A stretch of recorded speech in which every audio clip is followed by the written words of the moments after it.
திருப்பியும் சொல்றேன், இந்த சட்டமன்றத்திலிருந்து அந்த யூனியன் மினிஸ்டர் கிட்ட எங்களோட பணத்தை தயவு செய்து கொடுத்து விடுங்கள், இது உங்களுடைய பணம் இல்ல, எங்களுடைய உழைப்பின் மூலமாக வந்த பணம் என்பதை நான் பதிவு செய்கிறேன். எங்களுக்கு 2152 பெருந்தன்மை நாங்கள் ஏற்றுக்கொண்டாலும் இழப்பு தானே, நிதி நெருக்கடி தானே. அதைத்தான் நாங்கள் ஒன்றிய அரசு கேட்கிறோம். ஆனால் தமிழ்நாட்டுடைய முதலமைச்சர் எப்படி நிர்வகிக்கிறாரு பாருங்க. ஒரு பறவையை தேனிக்கிட்ட போய் கேட்டுச்சான், தேனி கஷ்டப்பட்டு உழைக்கிற, கஷ்டப்பட்டு இந்த தேனெல்லாம் தயாரிக்கிற, ஆனா கஷ்டம் அது ஒரு மனிதன் களவாடிட்டு போறேன்னு வருத்தம் இல்லையா என்று கேட்டபோது அந்த தேனி சொன்னிச்சான், அந்த மனிதனால நான் தயாரிச்சு வச்ச தேனை தான் களவாட முடியும், தேன் தயாரிக்க என்னுடைய திறமையை அவனால் தயாரிக்க முடியாது என்று சொன்னாராம். அதுபோன்ற முத்தமிழர் கலைஞரிடம் பெற்ற அந்த நிர்வாக திறமையின் மூலமாக எவ்வளவு நிதி நெருக்கடி இருந்தாலும் இத்தனை திட்டத்தையும் நிறுத்தாத சார். அந்த ஒரு திட்டத்தில் செல்ஃப் டிஃபென்ஸ் ஒரு திட்டம் இருக்கு சார். 6ஆம் வகுப்பிலிருந்து 10ஆம் வகுப்பு வரைக்கும் படிக்கக்கூடிய பெண் பிள்ளைகள் தங்களை தற்காத்துக் கொள்வதற்காக கராத்தேவா இருந்தாலும் சரி, ஜூடா, கிட்டத்தட்ட 19 கோடி நாங்கள் செலவு செய்யறோம். அதில் 13 லட்சம் பிள்ளைகள் மாணவிகள் அதில் பயன்பெறுகிறார்கள். அந்த திட்டத்தை நிறுத்துறாங்க சார். இது சார்ந்து எங்களுக்கான அந்த நிதியை வழங்க வேண்டும் என்று தமிழ்நாட்டுடைய முதலமைச்சர் சொல்றேன் சார். ஆன் தி நட்ஷல் நான் சொல்றேன். இந்த NEP பொறுத்த வரைக்கும் நான் ஒரு புத்தகம் எழுதிட்டு இருக்கேன். தமிழ்நாட்டு முதலமைச்சர் மிக விரைவாக அதை வெளியிட இருக்கின்றார்கள். நான் அதிகமாக நான் சொல்கின்றேன். ஒண்ணே ஒன்று தான், ஒரு மேத்தமேட்டிக்ஸ் டெரிவேஷன் நம்ம எல்லாத்துக்குமே தெரியும். ஒரு மேக்ஸ் ஒரு ஈக்குவேஷன் டிரைவ் பண்றோம்னு சொன்னா left hand side is equal to right hand side, hence proved என்று சொல்கிறோம். So LHS is equal to RHS என்று நாம சொல்றோம். ஆனா ஒன்றிய அரசு என்ன சொல்லுது, LHS is equal to RHS தூக்கி போடு, on the whole the education should be RSS ன்னு சொல்றாங்க பாத்தீங்களா. அதை எங்களால் ஏற்றுக்கொள்ள முடியவில்லை என்பதற்காக தான் நாங்க மறுக்கிறோம். நாங்க பணம் நிறைய இருந்துச்சுன்னா வாரி வழங்கக்கூடிய வல்லர் சார் எங்க முதலமைச்சர் அவர்கள். எல்லாத்துக்கும் வாரி வழங்க வேண்டும் என்று நினைக்கக்கூடிய முதலமைச்சர். ஒன்னே ஒன்று சொல்றேன், அரசு ஊழியர்களையோ அல்லது எங்களோட ஆசிரியர் பெருமக்களை பத்தியோ நீங்க சொல்லும் பொழுது பெத்த பிள்ளைய தூக்கி கொஞ்சம் போது நெஞ்சில் எட்டி வச்சுன்னா தூக்கி போட்ட மாட்டோம். நம்ம பிள்ளை நம்ம தான் அரவணைச்சுக்க வேண்டும். பல நேரத்தில் விமர்சனம் செய்தாலும் சரி, எங்க ஆசிரியர்களும் எங்களுடைய அரசு ஊழியர்கள் நாங்க செய்ய வேறு யார் சார் செய்ய போகிறார், இந்த நம்பிக்கை இன்றைக்கும் அவர்களுக்கு இருக்குது என்பதை இந்த நேரத்தில் நான் பதிவு செய்ய கடமைப்பட்டிருக்கின்றேன். எங்களுடைய துறையில் ஒரு அசிஸ்டண்டாக பணியாற்றி கொண்டிருக்கின்ற தம்பி சங்கர பாண்டியராஜ் என்கின்ற மாணவன் UPSC தேர்வில் இன்னைக்கு தேர்ச்சி பெற்றிருக்கிறார். நேற்று நம்முடைய தமிழ்நாட்டு முதலமைச்சரை பார்த்து அந்த வாழ்த்துக்களையும் பெற்றிருக்கின்றார். அந்த மாணவருடைய பெற்றோர்கள் ஒரு தையல் கலைஞர்கள். மாதம் 10,000 ரூபாய் வருமானம் வாங்க கூட தையல் கலைஞருடைய பிள்ளை UPSC இன்னைக்கு பாஸ் பண்ணிருக்குன்னா இப்ப தெரியுதா நாங்க ஏன் NEP வேணான்னு சொல்றேன்னு தெரிகிறதா? மாண்புமிகு பேரவைத் தலைவர் அவர்களே, நேற்றைய விவாதத்தின் தொடர்ச்சியாக நேற்று உரையாற்றி இருக்கின்ற முன்னாள் அமைச்சர் மாண்புமிகு சட்டமன்ற உறுப்பினர் அண்ணன் செங்கோட்டையன் அவர்களுக்கும் அண்ணன் அன்பழகன் அவர்களுக்கும், சட்டமன்ற கட்சியினுடைய தலைவர்களாக உரையாற்றி இருக்கின்ற அண்ணன் GK மணி, அண்ணன் வேல்முருகன், அண்ணன் ராமச்சந்திரன், மாண்புமிகு சட்டமன்ற உறுப்பினர்களாக உரையாற்றிய சகோதரர் வெற்றி அழகன், அண்ணன் RD சேகர், அறந்தாங்கி ராமச்சந்திரன், அண்ணன் பாபு, அண்ணன் ஐயப்பன், அண்ணன் சின்னதுரை உள்ளிட்ட அவருடைய பல்வேறு விதமான வினாக்களுக்கு என்னுடைய விடையை அளித்து முறையாக என்னுடைய பதிலுரையை தொடங்க நான் இருக்கின்றேன். குறிப்பாக பேசிய சட்டமன்ற உறுப்பினர்கள் சமூக நலன்துறை சார்ந்து சில கோரிக்கைகள், பழங்குடியினர் நலத்துறையோடு அமர்ந்து பேசி முடிவெடுக்க வேண்டிய சில கோரிக்கைகள், அதேபோன்று மொழிவாரி சிறுபான்மை பள்ளிக்கூடம் என்று வரும்போது தமிழாசிரியர் நியமிக்க வேண்டும் என்ற கோரிக்கை இப்போ TRBயில் முடித்து எடுத்துட்டோம். அந்த கேஸ் ரிலீஸ் ஆகிடுச்சுன்னா கண்டிப்பாக அவர்களும் டெடிக்கேட்டடாக ஒவ்வொரு தமிழாசிரியர்களும் அங்கே நியமிக்கப்படுவார்கள். சாதி பெயரை பற்றியும் இங்கே பேசியிருக்கீர்கள். நம்முடைய நீதியரசர் சந்துரு அவர்களுடைய தலைமையில் ஒரு ஒன்மேன் கமிஷன் அங்கே போட்டு அதுக்கான அந்த பரிந்துரை இருந்து கொண்டிருக்கின்றது. அரசாங்கத்துடைய பரிந்துரைப்படி அதற்கான ஒரு முடிவும் எடுக்கப்படும். போக்சோ விழிப்புணர்வு கண்டிப்பாக இன்றைக்கு பல இடங்களில் அந்த போக்சோக்கான விழிப்புணர்வை நம்ம ஏற்படுத்தி கொண்டிருக்கின்றோம். இங்கே உரையாற்றிருக்கின்ற சட்டமன்ற உறுப்பினர்கள் 1098 ஒவ்வொரு புத்தகத்திலும் இருக்க வேண்டும் என்று சொல்லியிருக்கார்கள். ஏற்கனவே ஒவ்வொரு புத்தகத்திலும் இருக்கின்றது. 1098 மட்டுமல்ல, 14417 என்கின்ற அந்த நபரும் அந்த ஒவ்வொரு புத்தகத்திலும் இருக்கிறது என்பதை நான் தெரிவித்துக் கொள்கின்றேன். கடினமான பாடங்களுக்கு நாம் தனியாக அதற்கென்று ஒரு வீடியோ பதிவோடு அந்த ஈஸியாக அது புரிகிற வண்ணம் இருக்க வேண்டும் என்ற கோரிக்கை. ஏற்கனவே மணற்கேணி அப்படிங்கிற ஒரு செயலியை நாம் உருவாக்கி இருக்கின்றோம். கிட்டத்தட்ட அந்த மணற்கேணியில் மட்டும் பார்த்திங்கன்னா ஒரு 8,96,000 பேர் அந்த ஆப்பை இன்னைக்கு டவுன்லோட் பண்ணியிருக்கிறார்கள். தேர்வு மையங்களை பொறுத்த வரைக்கும் நேற்றே நம்முடைய மாண்புக்கு சட்டமன்ற உறுப்பினர் நான் செங்கோட்டையன் அவர்கள் கேட்ட பொழுது நான் கூட சொன்னேன், நான் கிட்டத்தட்ட 50 + 70 10ஆம் வகுப்பும் 12ஆம் வகுப்பும் 120 நாங்கள் கொண்டு வந்திருக்கோம் என்று சொன்னோம். அதோட நம்முடைய மாண்பு துணை முதலமைச்சரை அழைத்து ஒரு வருஷத்துக்கு சொல்ல வேண்டாம், தொடர்ந்து இந்த 2021 எவ்வளோ தேர்வு மையங்கள் கொண்டு வந்திருக்கோன்னு சொல்லுங்கள் அப்படின்னு சொன்னார். ஆக அந்த வகையில் 10ஆம் வகுப்பு 410 தேர்வு மையங்களும் 12ஆம் வகுப்பு 415 புது தேர்வு மையங்களையும் நாம் உருவாக்கி இருக்கிறோம். தனியார் பள்ளிகள் அந்த ஃபீஸ்க்கான தனியாக ஒரு கமிட்டி நம்ம போடும். ஏற்கனவே 2009 நம்முடைய முத்தமிழர் கலைஞர் காலத்திலே தனியார் பள்ளியோட அந்த கட்டணத்தை வரைமுறைப்படுத்துவதற்காக ஒரு ஃபீ கமிட்டி போட்டு அது முன்னாள் நீதியரசர் தலைமையில் இன்றைக்கி பாலசுப்ரமணியன் என்கின்ற முன்னாள் நீதியரசர் தலைமையில் அந்த கமிட்டி இருக்குது. கமிட்டி நிர்ணயம் சொல்வதை தாண்டி யாரும் இப்போ அதிகப்படியாக வாங்கக்கூடாது என்கின்ற அந்த விதிமுறையும் இருக்கின்றது.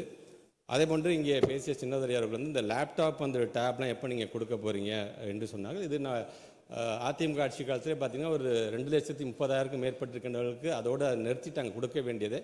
அதன் பிறகு கொரோனா காலம் இன்று பல்வேறு விதத்தில் அதற்கான பிரச்சனைகள் வந்தது என்று சொன்னாலும் நம்முடைய மாண்புமிகு தமிழ்நாட்டு முதலமைச்சரை பொறுத்து நீங்கள் லேப்டாப் அப்படிங்கிற ஒரு கருவி சார்ந்து பேசுகிறீங்க. அந்த கருவியின் மூலமாக வழங்கப்பட வேண்டிய அறிவை பற்றி நாங்கள் பேசுகின்றோம். ஆக அதில் எந்த விதத்தில் நம்முடைய பிள்ளைங்களுக்கு அதர் கண்ட்ரீஸோடு நீங்கள் கம்பீட் பண்ணுற அளவு கிட்டத்தட்ட ஒரு 8,209 ஹைடெக் டாஸ். முன்னாடி high school and higher secondary schools தான் இருந்துச்சு.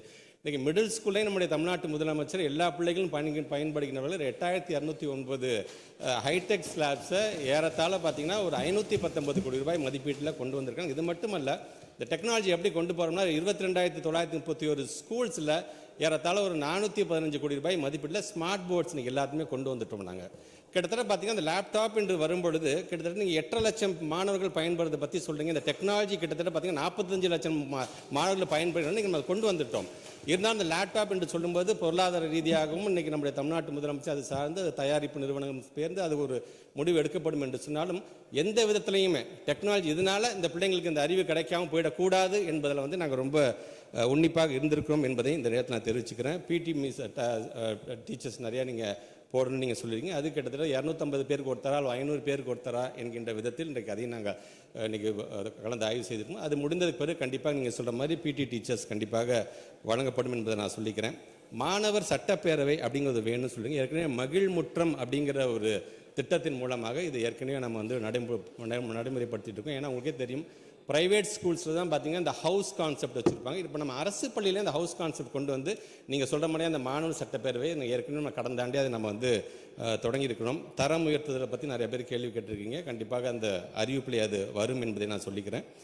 கல்வி தொலைக்காட்சியை பற்றி அண்ணன் அவர்கள் எடுத்து சொன்னால் கல்வி தொலைக்காட்சி நாங்கள் இன்னும் சீரும் சிறப்புமாக கொண்டு போயிட்டுருக்கோம். அதனால தான் இன்றைக்கி இடத்துல பார்த்தீங்கன்னா ஒரு 1,23,00,000 ஸ்டூடெண்ட்ஸ் இன்றைக்கி பயன்படுகின்ற அளவுக்கு அதில் இருக்கிற வீடியோ கண்டென்ட் நாங்கள் கொண்டு போய் சேர்க்கணும். அது ப்ரைவேட் ஸ்கூலை சார்ந்தவர்களும் அதை பயன்படுத்துகின்ற அளவுக்கு அதை நாங்கள் செய்து கொண்டிருக்கின்றோம். அண்ணன் அவர்கள் சொன்னாங்க இந்த மாதிரி அரசு பள்ளியிலிருந்து மாணவர் சேர்க்கை கொஞ்சம் கம்மியாக இருக்குது என்று சொன்னீங்க. அது இயல்பான ஒரு சமூகம் இருக்கும் பொழுதும் கொரோனா போன்ற ஒரு பேரிடர் வந்ததுக்கு பிறகு ஒரு சமூகம் இருப்பதற்கும் நிறைய வேறுபாடுகள் இருக்கின்றது. ஆக அந்த விதத்தில் நீங்கள் 2019-2020 பார்த்தீங்கன்னா கிட்டத்தட்ட ஒரு 68 லட்சத்திற்கும் மேற்பட்டிருக்கின்ற மாணவ செல்வங்கள் அரசு பள்ளியிலும் அரசு உதவி பெறுகின்ற பள்ளியும் இருந்தார்கள். இன்றைக்கு அது கிட்டத்தட்ட 69,57,000 1,18,000 மாணவர்கள் கூடுதலாக வந்திருக்கிறார்கள். நடுப்புற 2021 அதிகமானதுக்கு காரணம் உங்களுக்கு தெரியும். கிராஃபே பார்த்தீங்கன்னா பொருளாதார ரீதியாகவும் எல்லா விதத்திலும் ஒரு ஏறி தான் இறங்கியிருக்கும். ஏன்னா வாழ்வாதாரம் பாதிக்கப்படும் போது ஒட்டுமொத்தமாக எல்லாரும் பிள்ளைங்கள் எங்கே போய் சேர்க்குறாங்கன்னா அரசு பள்ளியை நோக்கி வந்து தான் சேர்க்குறாங்க. பிறகு வாழ்வாதாரம் சீரழியும் போது எப்படியாச்சும் கடனுடன் வாங்கி தனியார் பிள்ளை சேர்க்கணும்னு அவர்கள் ஆசைப்படுறது அது அவருடைய விருப்பம். இது ஜனநாயக நாடு. எந்த பிள்ளை வேணால் எங்கே வேணால் படிக்கிறாங்கன்னா எங்களை பொறுத்த வரைக்கும் பிள்ளைங்க படிக்கணும், எஜுகேஷன் சிஸ்டத்தை விட்டு வெளியில் போயிடக்கூடாது என்கின்ற விதத்தில் அந்த பிள்ளைங்களையும் இன்றைக்கி நாங்கள் எங்களுடைய பிள்ளைகளாக தான் பார்த்து நாங்கள் அதை செய்து கொண்டிருக்கின்றோம். அதே மாதிரி அண்ணன் வேல்முருகன் ரொம்ப ஒரு நல்ல கருத்து சொன்னாங்க. இந்த ஜாங் எட்டல் அப்படிங்கிற ஒரு ஸ்மார்ட் ஃபோன் மூலமாக அடிக்ஷன் ஆகுது குழந்தைங்க. இடத்துல பார்த்தீங்கன்னா 54% பிள்ளைங்க ஸ்மார்ட். பிகாஸ் எங்கே ஆரம்பிக்குதுன்னு பார்த்தீங்கன்னா கொரோனா காலத்துல தான். எப்போ நீங்கள் ஆன்லைனு ஜூம் மூலமாக கூகுள் ஆப்பிள் மூலமாக பாடம் சொல்லி கொடுக்க ஆரம்பித்தோமோ அப்போலேருந்தே பார்த்தீங்கன்னா இந்த அடிக்ஷன் அவங்கள 54%. இது எங்கேருந்து இந்த ஷிஃப்ட் நடக்குதுன்னா 9ஆம் வகுப்பு படிக்கக்கூடிய மாணவர்கள் தான் இந்த அடிக்ஷனே ஆரம்பிக்குது. ஸோ அதற்கென்று தனியாக அவங்க சொன்னதையும் கருத்தில் வைத்துக்கொண்டு இந்த ஸ்மார்ட் ஃபோன், ஏன்னா 2 நாட்களுக்கு முன்பாக நம்முடைய மாண்புமிகு அமைச்சர் நான் பிடிஆரோட பேசும்போது ஆஸ்திரேலியா போன்ற இடத்துலாம் சோஷியல் மீடியாவுக்கு நிறையா தடைகள் வந்திருக்கு. 14 வயசு பிள்ளைங்கள் நம்மளும் செய்ய முடியாதா என்று சொன்னார்கள். இது ஒரு மாநிலம் சார்ந்து எடுக்கக்கூடிய முடிவு அல்லது ஒரு நாடு சார்ந்து எடுக்க வேண்டிய முடிவு என்று அவர் சொல்லியிருக்காரு. அதில் டெக்னாலஜிஸ் நிறையா அதில் இன்வால்வ் பண்ண வேண்டும். கண்டிப்பாக அதை நாங்கள் உற்று நோக்குவோம் என்று. ஏன்னா அரசாங்கத்துடைய கன்சர்ன் என்ன, மாண்புமிகு தமிழ்நாட்டு முதலமைச்சரோட கன்சர்ன் என்னங்கிறதை காட்ட வேண்டியது நம்முடைய மிகப்பெரிய ஒரு கட்டாயம் இருக்கின்றது. அதே போன்று தமிழ் லேர்னிங் ஆக்டை பற்றி பேசியிருக்கீங்க. இது கண்டிப்பாக எல்லா பள்ளிக்கூடத்திலும் வர வேண்டும் என்று உங்களுக்கே தெரியும். காகங்கள் அமர்கின்ற சிலைகளை நம்ம பார்த்துப்போம். மேகங்கள் அமர்கின்ற அளவுக்கான ஒரு மிகப்பெரிய 133 அடியில் வள்ளுவனுக்கு சிலை அமைத்து தந்தவர் நம்முடைய முத்தமிழ் கலைஞர்கள். வள்ளுவனை உயர்த்தி பிடிக்கிறோம் என்று சொன்னால் தமிழையும் நாங்கள் உயர்த்தி பிடிக்கிறோம் என்பதற்காக அதை சொல்லுங்கள். அந்த தமிழ் லேர்னிங் ஆக்ட் அப்படிங்கிறத 2000 உங்களுக்கே தெரியும், தனியார் பள்ளிகள் நிறைய வழக்குகள்லாம் போனாங்க. அப்போ அதெல்லாம் மீறி 2015, 14 1ஆம் வகுப்பு கண்டிப்பாக தமிழ் பாடம் இருக்க வேண்டும், 16, 17 1, 2 கண்டிப்பாக இருக்க வேண்டும் என்று சொல்லி இன்னைக்கு 2025 10ஆம் வகுப்பு வரைக்கும் கண்டிப்பாக தமிழ் என்பது தமிழை தவிர்த்து விட்டு யாருமே படித்து விட முடியாது என்கிற அளவுக்கு அந்த ஆக்டை நாங்கள் இப்போ நாங்கள் இம்போஸ் பண்ணியிருக்கிறோம். நாங்கள் அதே போன்று 6 புதிய மாவட்டங்களுக்கு தேர்வு அலுவலகம் கண்டிப்பாக வேணும். உண்மைதான், அது கண்டிப்பாக இந்த புதியதாக தொடங்கப்பட்ட 6 மாவட்டங்களுக்கும் மிக விரைவாக இந்த ஆண்டே அதை தொடங்குவதற்கான அந்த ஏற்பாடுகளை நாங்கள் செய்வோம். அதே போன்று நம்முடைய அறந்தாங்கி ராமச்சந்திரன் பேசும்போது இந்த மாற்றுத்திறனாளிகள் சார்ந்திருக்கின்ற டிசார்டர்ஸ் சார்ந்திருக்கின்ற மாணவர்களுக்கு நம்ம அதிகப்படியாக கவனத்தை செலுத்த வேண்டும் என்று சொல்லுவோம். நேற்றே நான் சொன்னேன், நலம் நாடிங்கிற ஒரு ஆப் மூலமாக 21 விதமான டிசார்டர்ஸை கண்டுபிடிச்சி அந்த பிள்ளைங்களுக்கு தேவையான நம்ம செய்கிறோம். ஸோ ஒட்டுமொத்தமாக இந்த மாற்றுத்திறனாளிகள் என்று வரும்போது நம்முடைய மாண்பு தமிழ்நாட்டு முதலமைச்சர் கொண்டு வந்திருக்கின்ற தீர்மானத்திலேருந்தே நான் சொல்கிறேன். நான் இன்னைக்கு சஸ்டைனபிள் டெவலப்மெண்ட் கோல் மூலமாக 76.64% என்ரோல்மெண்ட் இருந்தாங்க. இன்றைக்கி 85.19% பிள்ளைங்களுக்கு நாம் இன்றைக்கி படிப்பு சொல்லுகின்ற அளவிற்கு அது உயர்ந்திருக்குது என்று நான் தெரிவித்துக் கொள்கின்றேன்.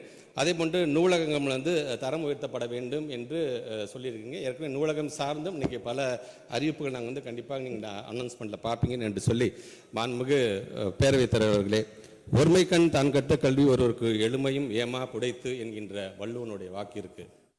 முத்தமிழறிஞர் கலைஞருடைய விளக்க உரை என்பது ஒரு தலைமுறையில் பெறுகின்ற கல்வி அறிவானது 7 தலைமுறைக்கும் பாதுகாப்பாக அமையும் என்கின்ற அந்த விளக்க உரையோடு கல்வியால் மக்களுக்கு சுயமரியாதையும் பாதுகாப்பும் அமைந்திட வேண்டும் என்று சொன்ன தந்தை பெரியார், போட்டியும் பொறாமையும் பொய் சிரிப்பும் இருக்கின்ற இந்த உலகில் நாம் நம்முடைய பாதையில் நேர்மையாக நடைபெறுவதற்கு நமக்கு துணையாக வருவது கல்வி மட்டுமே என்று சொன்ன பேரறிஞர் அண்ணா அவர்களை நான் வணங்குகின்றேன். பேரவைத் தலைவர்களே, வள்ளுவர் கோட்டம் கட்ட வேண்டும், வள்ளுவனுக்கு சிலை எடுக்க வேண்டும் என்று எந்த தமிழ் அறிஞர்களும் கோரிக்கை வைக்கவில்லை. கணினி என்பது முழுமையாக அனைவருக்கும் சென்று சேர்வதற்கு முன்பாக எங்களுக்கு ஒரு டைடல் பார்க் வேண்டும் என்று எந்த மாணவ சமுதாயமும் கொடி பிடிக்கவில்லை. தன்னுடைய பிள்ளையும் இலவசமாக பேருந்திலே பயணம் செய்து பள்ளிக்கூடம் சேர்ந்து பாடம் படிப்பான் என்று எந்த பெற்றோர்களும் நினைத்து பார்க்கவில்லை. ஒட்டுமொத்தமாக நுழைவுத் தேர்வு என்பதை ரத்து செய்யப்பட்டு தாம் பிள்ளைங்களும் மருத்துவர் ஆவார்கள் என்று எந்த கிராமப்புறத்தை சார்ந்திருக்கின்ற பெற்றோர்களும் நினைத்து பார்க்கவில்லை. கல்வி என்பது மேம்படுத்தப்பட்டு தங்களுடைய பிள்ளைகளும் அமெரிக்கா நாடு வரைக்கும் சென்று கை நிறைய சம்பாதிப்பார்கள் என்று எந்த கிராம பகுதியை சார்ந்திருக்கின்ற ஏழை பெற்றோர்களும் நினைத்து பார்க்கவில்லை. சென்னை என்பது ஆட்டோமொபைலுடைய நகரமாக மாற வேண்டும் என்று எந்த பொருளாதார நிபுணர்களும் சொல்லவில்லை. புதிதாக கண்டுபிடிப்பு, தொழில்நுட்ப கண்டுபிடிப்பு என்பது தமிழ்நாட்டில் தான் கண்டுபிடிக்கப்பட வேண்டும் என்று எந்த பொறியாளர்களும் சொல்லவில்லை. ஆனால் இவை அனைத்தும் நடந்தது. அதற்கு காரணம் ஒருவர், அவர்தான் அஞ்சுகத்தாய் பெத்தெடுத்த 5 அடி சிங்கம். கடவுளுக்கு கொடுத்து பக்தனாக இருப்பதை காட்டிலும் ஏழைக்கு கொடுத்து கடவுளாக இருந்துவிட்டு போகலாம் என்று சொன்னவர் அந்த மனிதர். பேரவைத் தலைவர்களே, ஒப்பனை பண்ணால் யார் வேணால் ஹீரோ ஆகலாம், கற்பனை பண்ணால் கூட எங்களுடைய கலைஞர் ஆக முடியாது. அந்த கலைஞர் ஒருங்கின்ற திசை நோக்கி என்னுடைய வணக்கத்தை நான் தெரிவித்துக் கொள்கின்றேன். பேரவைத் தலைவர் அவர்களே, சங்ககால இலக்கியங்கள் 14 கீழ்கணக்கில் விளம்பி நாகனார் என்கின்ற புலவர் எழுதிய 4 மணி கடிகையில் ஒரு பாடல், ஏரி சிறிதாயின் நீர் ஊறும், இல்லத்து வாரி சிறிதாயின் பெண் ஊறும், மேலை தவம் சிறிதாயின் வினை ஊறும், ஊறும் உரன் சிறிதாயின் பகை. இந்த பாடலுடைய விளக்கம் என்பது, ஏரி சிறிதாக இருந்தால் நீர் வழிஞ்சு போயிடும், வீட்டில் வருமானம் குறைவாக இருந்தால் மனையால் வரம்பு கடந்து பேசுவாள், முன்ன செஞ்ச தவம் சிறிதாக இருந்தது என்று சொன்னால் வினை உறுத்தும், வீரம் குறைவாக இருந்தது என்று சொன்னால் பகைவர் வென்று விடுவர். ஆம், தமிழ்நாட்டில் வலிமை குறைந்தவர்களெல்லாம் ஆட்சி செய்த பொழுது ஆதிக்க சக்தியும் அதிகாரமும் நம்முடைய மாநிலத்தின் மீது பாய்ந்து நம்முடைய உரிமைகள்லாம் பறிக்கின்ற அந்த செயலை நாம் பார்த்திருக்கின்றோம். ஆனால் இன்றைக்கு இந்த தமிழ்நாட்டை ஒரு அரசன் ஆளவில்லை, ஒரு வீரன் ஆளுகிறார். அந்த வீரனுடைய வீரத்தையும் எங்களுடைய கல்வி சார்ந்திருக்கின்ற கருப்பொருளாக இருக்கின்ற அறிவாயுதத்தையும் முத்தமிழர் கலைஞர்களுடைய வரிகளாக சொல்ல வேண்டும் என்று சொன்னால், வீரம் விலை போகாது விவேகம் துணைக்கு வராவிட்டால், தீட்டிய வாழும் திணைவெடுத்த தோள்களிலே தூக்கிய ஈட்டிய மாத்திரம் போதாது தீரர்களே, நான் தருகின்ற ஆயுதத்தை எடுத்துக் கொள்ளுங்கள், அறிவாயுதம் என்று சொன்னார் எங்களுடைய கலைஞர் அவர்கள். அவருடைய வரியாக ஒட்டுமொத்த தமிழ் சமுதாயத்தையும் இன்றைக்கு அறிவு சார்ந்த சமுதாயமாக மாற்றிக் கொண்டிருக்கின்றார். வீரனுக்கு வீரனாக, அரணுக்கு அரணாக, அரசனுக்கு அரசனாக என்னுடைய அரசியல் ஆசாக இருக்கின்ற மாண்புமிகு தமிழ்நாட்டு முதலமைச்சர் அவர்களுக்கு என்னுடைய வணக்கங்கள். மாண்புமிகு பேரவைத் தலைவர்களே, சமீபத்தில் நம்முடைய உரிமை பிரச்சனையாக இருக்கின்ற தொகுதி மறுசீரமைப்பு என்று வந்த பொழுது தமிழ்நாட்டு முதலமைச்சருடைய அழைப்பை ஏற்று ஒட்டுமொத்தமாக இந்தியாவிலிருந்து 20க்கும் மேற்பட்டிருக்கின்ற ஆளுமைகள், முதலமைச்சர்களாக, துணை முதலமைச்சராக, பல்வேறு இயக்கத்தினுடைய தலைவர்களாம் கலந்து கொண்ட அந்த கூட்டம் அந்த கலந்து கொண்ட தலைவர்களால் தங்களை புருவத்தை உயர்த்தி பார்க்கின்ற அளவிற்கு அதோடைய பாதங்களை எடுத்து வைத்தார் ஒரு இளைஞன். இன்றைய இளைய தலைமுறையின் ஒரு ஈர்ப்பு சக்தி.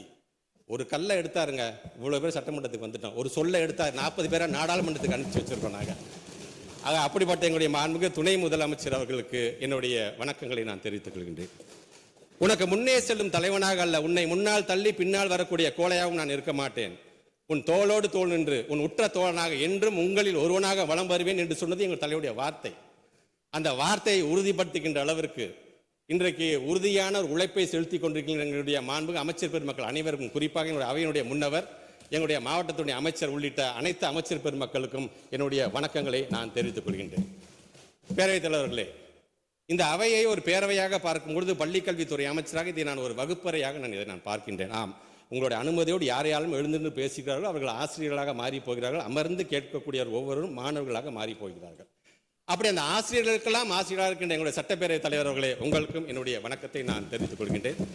மாண்புமிகு சட்டமன்றத்தினுடைய எதிர்க்கட்சி துணைத் தலைவர்களுக்கும் சட்டமன்றத்தினுடைய கட்சியினுடைய அனைத்து தலைவர்களுக்கும் எங்களுடைய கொறடாவர்களுக்கும் எதிர்க்கட்சி கொறடாவர்களுக்கும் இந்த அரங்கத்தில் இருக்கின்ற அனைவருக்கும் என்னுடைய வணக்கங்களை நான் தெரிவித்துக் கொள்கின்றேன். இதை ஒரு வகுப்பறை என்று சொல்லும் பொழுது லெனினுடைய கூற்று எனக்கு நினைவுக்கு வருகின்றது. அனைவரையும் நேசி, ஒரு சிலரை மட்டும் நம்பு, ஒருவரை மட்டும் பின்பற்று, ஆனால் ஒவ்வொருடம் வந்து கற்றுக்கொள் என்று சொன்னார்கள். இந்த அரங்கத்தில் இருக்கின்ற ஒவ்வொருடம் வந்து ஏதோ ஒரு விஷயத்தை கற்றுக்கொண்ட மாணவனாகத்தான் என்னை நான் கருதுகின்றேன். மாண்புமிகு பேரவைத் தலைவர்களே, 5வது முறையாக பேசுகின்ற ஒரு வாய்ப்பு எனக்கு கிடைத்திருக்கின்ற சொன்னால் அதுக்கு காரணம் ஒருவர். நான் உதயசூரியன் சின்னத்திலே போட்டியிடுவதற்கு எனக்கு வாய்ப்பை வழங்கி இருக்கின்ற எங்களுடைய கழகத்துடைய தலைவர், 2வது என்னுடைய மிகப்பெரிய குடும்பமாக இருக்கின்ற என்னுடைய திருவெம்பூர் தொகுதி மக்கள், அவர்கள் அனைவருக்கும் என்னுடைய நன்றியை அவருடைய பொற்பாதங்களில் நான் சமர்ப்பிக்கின்றேன். பேரவைத் தலைவர்களே, இந்த 5வது முறையாக நான் பேசுகின்ற இந்த வாய்ப்புக்கு முன்பாக ஏதேதோ காரணத்திற்காக எங்களுடைய மாணவ செல்வங்களோ அவர்களுடைய பெற்றோர்களையோ எங்களுடைய பெருமதிப்பிற்குரிய ஆசிரியர் பெருமக்களோ மறைந்து போயிருந்திருக்கலாம். அவர்கள் ஒவ்வொருவரையும் என்னுடைய இதயத்தில் நான் ஏந்தி என்னுடைய உரையை நான் தொடங்குகின்றேன். பேரவைத் தலைவர்களே, மாண்புமிகு தமிழ்நாட்டு முதலமைச்சர் அவர்களுடைய அறிவுறுத்தலின்படி ஒரு நேர்த்தியான நிதிநிலை அறிக்கை, ஒரு வளர்ச்சியான வேளாண் நிதிநிலை அறிக்கையை வழங்கியிருக்கின்ற 2 அமைச்சர்களுக்கும் எங்களுடைய திருச்சி மாவட்டம், எங்களுடைய நாகை மாவட்டத்துடைய மக்களின் சார்பாகவும் மக்கள் பிரதிநிதிகளின் சார்பாகவும் என்னுடைய நன்றிகளை நான் தெரிவித்துக் கொள்கின்றேன். குறிப்பாக நாகை மாவட்டத்துடைய பொறுப்பு அமைச்சர் என்ற முறையில் ஏப்ரல் 15 என்பது எங்களுடைய 10ஆம் வகுப்பு மாணவருடைய தேர்வு நிறைவடைந்த நாள் என்று எடுத்துக்கொண்டாலும், பொறுப்பு அமைச்சர் என்ற முறையில் அன்றைக்கு தான் இந்த மீன்பிடி தடை காலம் தொடங்குகின்ற நாள். இதனால் வரைக்கும் எங்களுடைய மீனவ சமுதாய மக்களுக்கு 5000 ரூபாய் வழங்கிய தமிழ்நாட்டு முதலமைச்சர் இந்த ஆண்டு முதல் 8000 ரூபாய் அதை உயர்த்தி தந்திருக்கிறார். அவருக்கு அந்த மீனவ சமுதாய மக்களின் சார்பாக என்னுடைய நன்றிகளை நான் தெரிவித்துக் கொள்கின்றேன். பேரவைத் தலைவர்களே, மானிய கோரிக்கையில் கடந்த அதிமுக ஆட்சியில் ஏறத்தாழ பள்ளிக்கல்வித்துறைக்கென்று ஒதுக்கப்பட்ட நிதி 10 ஆண்டுகளில் 2,24,000 கோடி. நமக்கு இந்த ஆண்டு ஒதுக்கப்பட்ட 46,767 கோடியையும் சேர்த்து ஏறத்தாழ 2,603,43 கோடி ரூபாயை தமிழ்நாட்டு முதலமைச்சர் ஒதுக்கி தந்திருக்கிறார். அதற்கு என்னுடைய நன்றிகளை நான் தெரிவிச்சுக்கிறேன். நான் ஃபைல்ஸ் என்று வரும்போது ஏறத்தாழ 3069 ஃபைல்ஸ் எனக்கு வந்திருக்கு. இது வரைக்கும் 3065 ஃபைல்ஸுக்கு நான் ஒப்புதல் கொடுத்துருக்கிறேன். இன்னும் 4 நிலுவையில் இருக்கின்றது. அனௌன்ஸ்மெண்ட் என்று வரும்போது ஏறத்தாழ எல்லா விதமான அனௌன்ஸ்மெண்ட்னு பார்த்தீங்கன்னா 168 அனௌன்ஸ்மெண்ட் வந்திருக்கு, 114 நடைமுறைப்படுத்தியிருக்கணும், 54 ஆன்கோயிங் ப்ராசஸ் எல்லாம் நடைமுறையில் இருக்கக்கூடிய அனௌன்ஸ்மெண்ட்டாக இன்றைக்கு அதையும் நாங்கள் செய்து கொண்டிருக்கோம். மேனிஃபெஸ்டோ, தேர்தல் வாக்குறுதி என்று வரும்போது ஏறத்தாழ 32 வகையான பள்ளிக்கல்வித்துறை சார்ந்திருக்கின்ற வாக்குறுதிகளை 24 நாங்கள் நிறைவேற்றிருக்கின்றோம். 4க்கு அதற்கு தகுந்தாற் போல் தனியாக ஒரு குழுக்கள் அமைக்கப்பட்டு அதற்கான பணிகள் நடைபெற்றுக் கொண்டிருக்கின்றது. 2 வாக்குறுதிகள் நடைமுறைப்படுத்த வேண்டும். இப்படி ஒவ்வொரு விதத்திலும் வரும்போது நம்முடைய கட்மோஷன்ஸ், நம்முடைய வெட்டு தீர்மானங்கள் என்பது 214 வகையான வெட்டு தீர்மானங்கள். அதை பிரித்தோம் என்று சொன்னால் 52 வகையான வெட்டு தீர்மானங்கள்லாம் வந்திருக்கு. சரி, இவ்வளோ பணம் ஒதுக்கி இருக்கின்றோம், எத்தனை திட்டங்கள்லாம் கொண்டு வந்திருக்கும் என்று சொல்லும் பொழுது, இந்த திட்டங்கள்லாம் சார்ந்து தமிழ்நாட்டு முதலமைச்சருக்கு ஒரு மாணவனுடைய மடலாக இதை எப்படி சொல்லலாம் என்று சொன்னால், மாணவரின் மனசு, குறிப்பாக இந்த 2021 கொரோனா பாதிப்பை உணர்ந்து பயிற்சி பெற்ற ஆசிரியர்களை கொண்டு மனநலம் மற்றும் வாழ்வியல் திறன் பயிற்சிகளோடு எண்ணும் எழுத்துமாய் வாசிப்பு இயக்கமாய் எங்களுடைய இல்லம் தேடி வந்தது கல்வி. நம்ம ஸ்கூல் நம்ம ஊர் பள்ளி சென்று முதலமைச்சர் காலை உணவு அருந்தி எங்களுடைய அறிவுத்திறனை வளர்த்து கொள்ள வானவில் மன்றங்களும் மணற்கேணி செயல்களும் ஆங்கில வழி ஆய்வகங்களும் புதிதாய் நூலகங்களையும் நாங்கள் பெற்றோம்.